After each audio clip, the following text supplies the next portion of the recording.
Hey guys, how are you today? I am back. I am back with another episode of my podcast. And guys, today is a very special episode because we have a very special guest with us here today. She's a very unique guest. Her name is Kristy. You can call her Chris. So she is officially a part of a group called Soul Sisters Paranormal. Yes, you have already seen the thumbnail, I believe. She is a paranormal investigator, guys. And she and her twin sister Jenny are now the primary investigators for their team, which of course they go by the name I told you, Soul Sisters Paranormal. So you can check their website. It's called soulsistersparanormal.com for more information, and I will put this in the link. I'll put this link in the description below so you guys can have a look. So while most of our investigations are based out of Central Florida, they also travel across the country for more such stuff. So it's like proper conjuring stuff. And I'm very happy to invite her today to my podcast. And it will be great to chat about ghosts, about paranormal stuffs. So while you check the website out, you will also find useful information about their past work, merchandise, and yeah, guys. So please welcome Kristy to our show. You guys are watching Minding My Business, and I'm your host, Avi.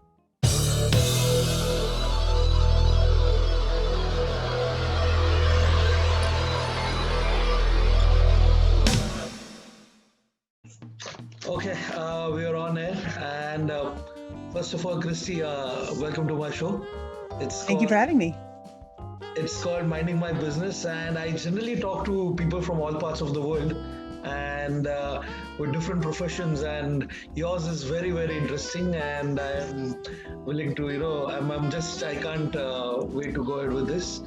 And I'm based out of Dubai, so this is what I like to do apart from my daily job. So, Kristy, let me applaud you for what you do for Thank all you. our audiences. So, will it be right to call you a paranormal investigator? Like It is. it is, right?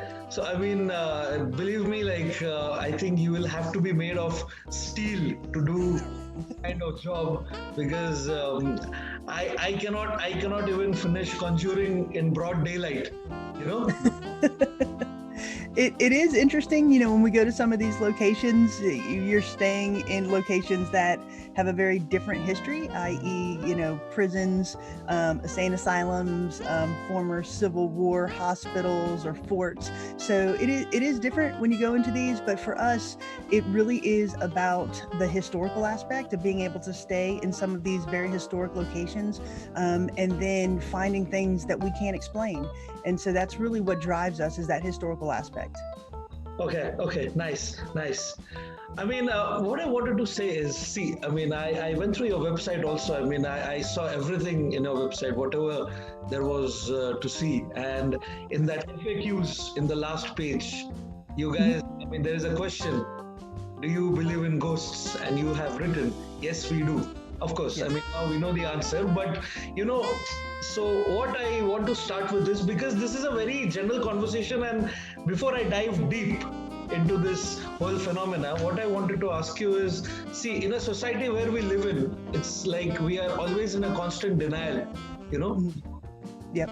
you don't, but I think deep inside we would like to believe, but the saying goes like, I'll see it to believe it, Yes. and so I wanted to know, when did you believe for the first time, or maybe over time you realize that, okay, I see things, but when was the first time you actually realized, oh shit, this is real? Well, actually, we've always had a belief in the paranormal. If you subscribe to the fact that humans are made up of energy and energy cannot be created or destroyed, that energy has to go somewhere once we pass. So for us, we've always had the belief that there is an afterlife, there is something after this. And really, we didn't actually see or feel or experience anything paranormal really until we started going on these paranormal investigations and conducting these investigations. So for us, it really was a case of believing before we saw. And, I think a lot of Americans do have that, and a lot of people in the world do believe that there there is something after this, there is an afterlife, right? So I think that the concept of seeing is believing is a little bit off. I think a lot of people have that mindset that there is something because, the alternative is we just close our eyes and die and then we cease to exist, which I think is a very scary proposition for a lot of people. So, for us personally, like I said, we actually believed pretty much my entire life that there is something after this. Okay. I mean, so there is something which, again, you have to have a lot of courage to do what you do. And I say this because not many, I think even maybe you would know fellow paranormal investigators. Maybe for you, it might be like, oh, there are too many people. But again, as an outsider, like when I look at the whole world from the top, like, I don't know, I've not seen many, at times in maybe 4 or 5 years, I see a show or I see a news, okay, there is someone who saw something. But then again, we see so many movies now, because why I talk about films, because they are the only source material we have, because, they do not scare you much. When you see original documentaries, I think they're pretty scary. So I think I personally prefer to watch the movies because they're little light, and at the end of the day, you're like, okay, fine, it's still a movie. It could not be real, but so in movies, what we generally see is, I don't know how much of it is true. You go invade a house. Like, I'm giving you an example of Conjuring because if I treat you both as the primary investigators, so when you invade a place, I'm saying invade, I'm sorry to use this word. So when you go to a premise, a place where, say, somebody has invited you, and I mean, I'm using the word haunted for now, for my audience, for everyone. So I'm using the word haunted. So when you are invited there, when you realize that, okay, there is something wrong, like, do you also fear that, that thing comes back with you home, or, you don't know what you're going to deal with, right? Or do you do a fair amount of research before going, or you just enter the house and, like, we'll see what is there, like, how is it? When we do private investigations, such as residences or businesses, or even our commercial locations that we investigate, we always do a very extensive deep dive into the research and the history of that location. So we have a pretty good idea of what to expect historically wise when we go into a location. Now, the stories that we hear when we do a residential investigation obviously come from the homeowner. So we go in with that mindset of, this is what the homeowner is telling us, and this is what we're going to really start to look for. Now, that being said, everybody on Soul Sisters Paranormal, we all have advanced degrees. So, for example, I've got a PhD. So we go in with a research-based mindset, and we actually try to, for lack of a better term, debunk anything that we can. So we look for things like light pollution, wind pollution, noise pollution. Are there street lights? Are there cars going by? What's the airplane traffic like? So we really try to find environmental factors that can explain what this homeowner or this business owner is actually feeling or hearing or seeing. Absent that, when we control for all of those things, what we're left with, if we find anything, is what we call unexplainable. So then we will talk to the homeowner and say, this is what we found, and this is how we hope to help you deal with that. Now, when we go into any location, the first thing that we always do to protect ourselves is we do say a prayer of protection. And then when we come out of the location, we'll say a prayer of protection again. So for us, none of the investigations that we've gone on, and we've been doing this since 2013, have we ever had anything follow us home or attach itself to us. So we always, again, go in with that mindset of, we're here to respect the location. We're here to respect any entity that is in there and try to communicate with them on that level, on a very humanistic level, if you will. And I think because of that, we have a very good response rate, and also we don't get anything that's really, what I would say, attached to us. Okay. Interesting. I mean, there is something which I wanted to ask. So, I mean, say somebody invites you to their homes, and they have explained you the problem, like what they feel.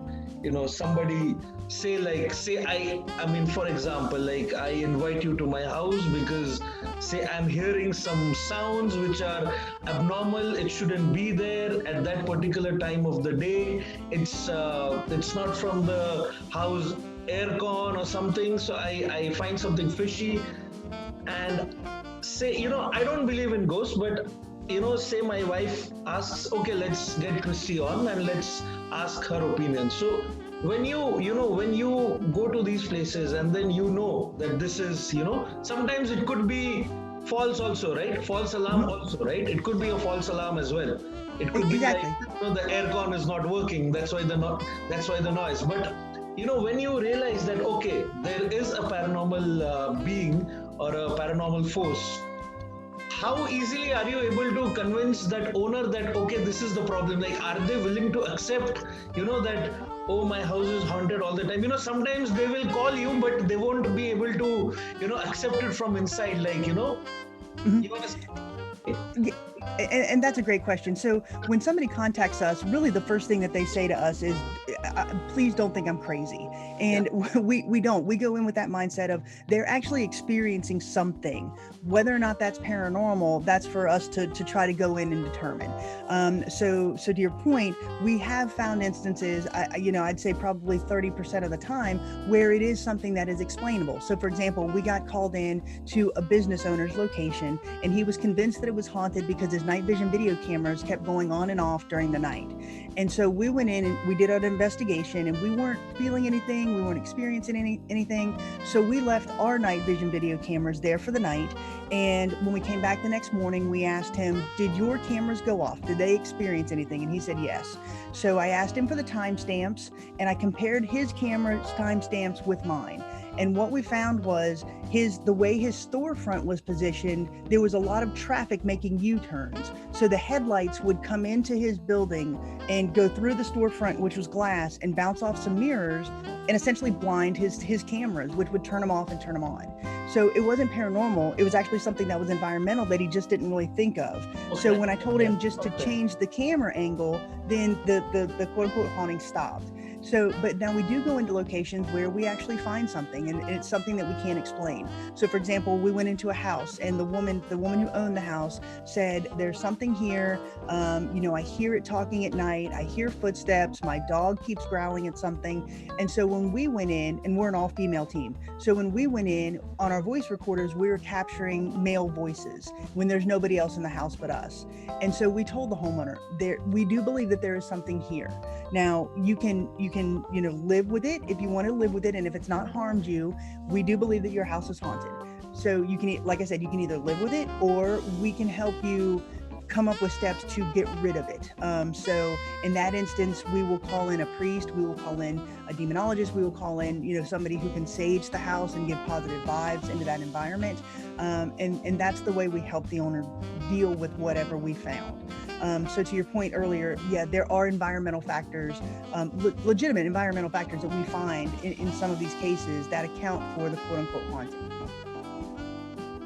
Thank you, Kristy. I mean, that was very detailed. One thing I wanted to understand from this. So you said, I mean, you guys, once you identify something, you guys, give an option. Either you live with it or, get out of the house. So suppose, okay, I want to get rid of this paranormal force. So is it like the same procedure you follow for all of them? Of course not, but what is the protocol? Like, do you have a protocol? Like, okay, I call, and how many times have you been actually, percentage wise, how many times have you actually been able to drive off the force from the house, or say at least, eliminate the force for a while? Say, you can't maybe drive them off forever. I don't know. Maybe for a while. How many times you think, how many times have you succeeded doing, Well, for us personally, what we do is we actually find evidence that there is something occurring. And again, we work with the homeowners on that. If we find something and the homeowner said they want it removed, then we personally don't do that. That's not really in our wheelhouse. So we will call somebody, and we've done this, several times. we'll call in, a priest that we know, or a demonologist that we know, or somebody that can sage the house or work with the homeowner to get rid of that entity if they want it gone. We've run into some cases where the homeowner says, or the business owner says, this is cool. I love the fact that I can say I live in a haunted house. This is awesome. These things don't hurt me. I've never been threatened in any way. That was my next question. Yeah. Yeah. So now I can say I've lived in a haunted. Yeah, are they all evil? Or they could be like a good ghost, like a good. That's what I wanted to ask. The next question, but you answered me. Yeah. So there are positive forces as well. Yeah. Oh yeah, absolutely. So in our experiences, and again, we've been doing this since 2013. So we've been to businesses, we've been to houses. We've investigated over 24 of the most haunted locations in the U.S. And in all of those experiences, very, very rarely do we run into anything that we would consider evil or demonic. I mean, we're talking like 1% or less. So because most of the people who, watch these television shows and all of that, they do get that preconceived notion that things are evil because those television shows and those movies have to sensationalize, right? Their entire reason for being is to get an audience base, and they have to do that by causing something that is sensational or finding something, quote unquote, that is sensational. So a lot of people, their exposure to paranormal investigations is that, as you said, everything is demonic, and that is absolutely not the case. We've come across entities that just want to talk to us. We've come across spirits of children that want to play. We have dolls and toys that we play with. So we've actually sat on the floor in some of these locations and rolled a ball back and forth with a child spirit. So we've never, and I'll just say this, in the larger commercial locations that we've gone to, we've never felt threatened. I've never felt intimidated. I've never felt that there has to be a time where I've got to run out of that location. And a majority of the other paranormal investigators that I know have that same experience. They don't find anything malicious. Did you ever find anything malicious, like even once? Maybe. We found. Okay, so let me just kind of back up. When we go into locations, we are going in with the premise that we are going to communicate with something that had a human experience, right? It was something that was one time a person, it died, and for some reason that person's soul or energy, if you will, has remained earthbound. Okay, that's the premise that we go in. So when you're going into places like a jail or a prison, yes, you're going to experience those spirits or souls that are, what I will say, darker, because they lived a life that was bad, right? They're in prison, they're in jail, they're not great humans, so they're not going to be great ghosts. So we do experience those that I consider darker. Now for demons, I don't believe a demon had a human experience. I think a demon is something that is the bad in the good and the bad of the world. So we actually don't go in looking for demons or demonic entities. And so because of that, we've never really experienced anything that I would consider demonic. We've experienced things in homes and businesses and in some of these locations that are darker. And in that instance, like I said, if we're in a location, like a commercial location, we will say, you know what, you're cool. We'll, if you want to communicate with us, you can, but we're not going to provoke you. We're not going to, try to stir you up in any way. This is your location, and we acknowledge that. Now, if we're in a home and we experience something darker and the person wants it gone, again, back to our original conversation, we will help them get rid of that spirit or that darker energy. But personally, I've never experienced anything that I would call demonic. Okay, interesting. I mean, this is very different from, what I have heard and what I have seen in the movies. So you're telling me something which I didn't want to hear, So this is a surprise. One question which I think everyone would have asked you. I don't think you get scared now, not anymore. But probably when you freaked out for the first time, did you immediately realize, no, I'm gonna do this, or it took a while to okay, fine, it was just something, but I can do this. What was your, because back then, say 2013, you started, but probably you would have, I just wanted to know. I mean, when you freaked out for the first time. And that's a great question. So, the very first investigation that we went on was at the West Virginia State Penitentiary, which is in Moundsville, West Virginia. And this is considered one of the most haunted locations in the U.S. So this is it was a former maximum security prison. It's a large prison. It has a lot of cell blocks. And again, we're an all-female team. And so we were in this location. And again, when we go into these locations, it's pitch black. Our videos, it looks a little light, but we're using night vision cameras. So it's completely 100% dark when we're in these locations. And so we were conducting a question and answer session, and we started hearing footsteps run at us through the darkness. And you're expecting something to materialize in front of you, and nothing ever did. But yet you hear these footsteps coming at you, and you hear door slams down the hallway. And so in that instance, yeah, we're startled. We're a little freaked out. It does, make the hairs on the back of your neck stand up. But as I said before, for us, it really is that research mindset kicks in, and we want to know what's causing that. What can we explain this? So a majority of the time, we're running towards the noise rather than away from it. But there are instances, like I said, when you just kind of stand there and you're like, did I really just hear that? Like, for example, we were in Halesbar Dam, which is a dam in Tennessee, and there's some tunnels that run underneath it. And at this point, it was just myself and my twin sister, Jenny, and we're standing in the tunnels, and I asked the question, can you say my name? And this male voice said, Kristy. And so that's pretty startling when you know that you're the only two people in there and you're hearing your name called. But again, for us, it's just an adrenaline rush, and it's something that we really enjoy. Oh, I still can't imagine,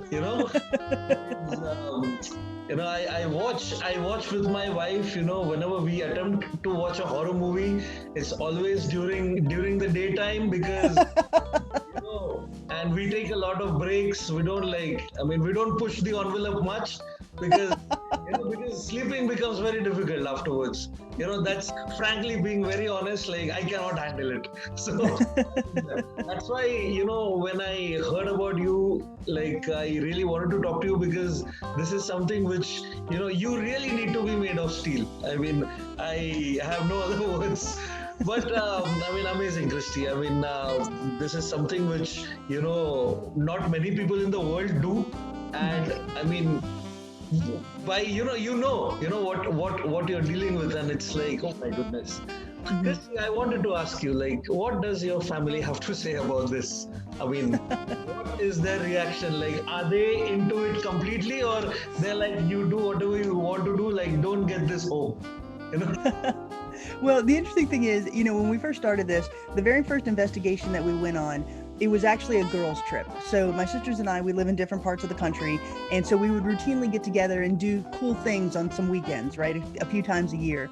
So in 2013, we had the opportunity to go to Moundsville, and we had a friend of the family that said, he sat on the board of West Virginia State Penitentiary, and he said, come and do this investigation. And so we did. And my family initially was like, oh, that's cool. That's a neat thing. And then as we started doing more of these investigations, my family has evolved into our biggest fan group. It is routinely, we get questions, where are you going next? What did you find? When's your next video? When you've got your dad wearing a Soul Sisters hat, that's a pretty incredible fan right there. So for us, they have fully embraced what we do. They are absolutely 100% behind us and encourage us to go to these places. Because again, for us, as I said before, you're right. It is an honor to be able to sleep in these places that are so historic.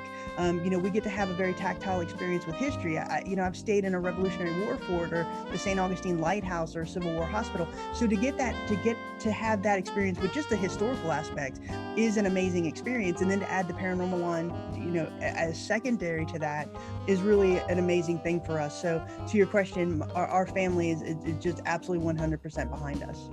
Perfect. What else you could ask for? Because you don't want to come back home and them saying okay, that's enough. You're not going to talk about it. So yeah, lucky you. Yes, lucky you. Yeah. So I'm coming to the end of my podcast. And firstly, Kristy, thank you very much for coming, because this has to be one of the most interesting, I think, 20-25 minutes I've had, because I don't meet people like you much often. So this has been very interesting, and I think this episode will also be. I hope this gets a lot of views, because this is something which I have not seen personally. I have not, as I said before, I have not interacted with anyone who has had any connection to paranormal or anything whatsoever. So this is completely new for me, and again, thank you very much, Kristy. I think Absolutely. you are a superstar for what you are doing, and yeah, I mean, all the best, and take care, Kristy. Take care. Thank you. I appreciate you having me on. Thank you. Have a nice day. Thank you, Kristy. You Bye. Hey guys, I hope you like this edition of our podcast. I always try to get new kinds of guests from different walks of life, different profession, some interesting stuff. So I hope you like this video. Please put down in the comment section below what more, what kind of people you want me to have a podcast with. I mean, I love talking, and this is what I mean. That's why we have reached about 28 episodes now. So guys, please support me. Also, I need your support. I'm not getting that much subscriptions, so I need you guys to subscribe, like, and please share. And yeah, guys, I will see you guys again soon with a new episode with something different. Till then, take care. Ta-da.